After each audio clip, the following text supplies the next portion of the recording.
আজ দেখো দেশি মুরগির ঝোল বানাবো, সেটাই তোমাদের সাথে একটু শেয়ার করব। হাই এভরিওয়ান, সবাই কেমন আছো? আশা করছি ভালো আছো, আমিও ভালো আছি।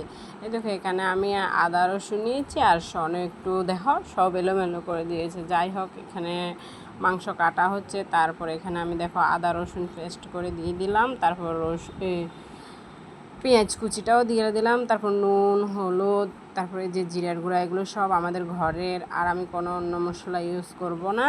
আর এখানে কাঁচা তেল দিয়ে দেখো হাতে ভালো করে মাখছে। দেখো মাংস না, আমার মনে হয় এভাবে মাখলে অনেকটাই ভালো লাগে। যাই হোক, দেখো এখানে ম্যারিনেট করা হয়ে গেছে। ম্যারিনেট করে অনেক সময় রাখলে ভালো, কিন্তু সময় ছিল না। যাই হোক, এখানে যে মশলা আর শুকনো মরিচ আর তেজপাতা না সরি গোটা জিরা দিয়ে দিলাম, তারপরে যে মাংসগুলো দিয়ে দিলাম। দেখো সবাই তো কে কীরকম রান্না করো একটু কমেন্টে বলো। কেউ কেউ মশলা কষিয়েও রান্না করে, সেভাবেও আমি রান্না করি। আজ ভাবলাম না এভাবে রান্না করি দেখি। আর ময় মশলা খুবই কম দিলাম, আর দেখো বেশি ময় মশলা দিলাম না, যে যেটুকু দাও। দেখো আমি এভাবে রান্না করছি, দেখো কীরকম হচ্ছে একটু বলো কমেন্টে।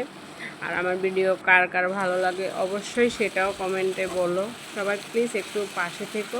দেখো আমি না অনেকক্ষণ ধরে মাংসগুলো কষাচ্ছি, দেখো একটু একটু মানে লেগে গেছে। দেখো মাংসের কালারটা এখানে খুব ভালো বোঝা যাচ্ছে না, কিন্তু খুবই সুন্দর। দেখো তোমরা ভাবছো কি আমি তেল কমাই দিয়েছি? দেখো কি সুন্দর তেল ছেড়ে দিয়েছে।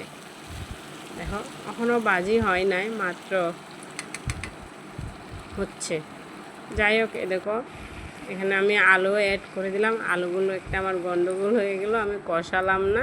তারপরে তো কষানো কমপ্লিট, তারপরে এখানে জল দিয়ে দিলাম। দেখো কি সুন্দর তেলও আসছে তার উপরে। দেখো জল ফুটেও গেল, আর এখানে গরম মশলা দিয়ে আমি নামিয়ে নেব। বাটা না প্যাকেট। দেখো আমার মাংসর কালারটা কীরকম হয়েছে বলো। আর আমি ভাবছি কি পাতলা করে ঝোল রাখবো, কিন্তু সেটা রাখা হলো না। আমি সনকে খাওয়াচ্ছি আর একটু শুকিয়ে গেল। কেমন লাগলো অবশ্যই বলো।